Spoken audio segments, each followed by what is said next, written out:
How to enable disappearing messages on Viber. Open the Viber application.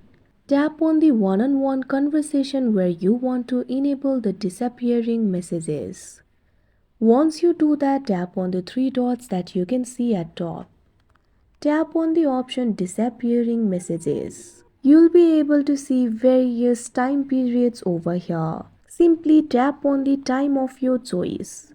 Once you do that, the disappearing message will be enabled. If you want to enable disappearing message for all the chats, what you have to do is go back. Tap on the more icon that you can see at bottom right corner of your screen.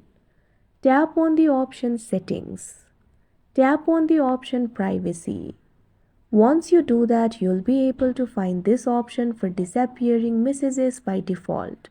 Tap on it. Now you'll be able to set the timer for disappearing messages.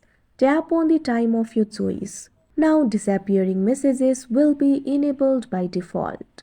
Like this, you can enable disappearing messages on Viber. That's it for this video. Thank you for watching.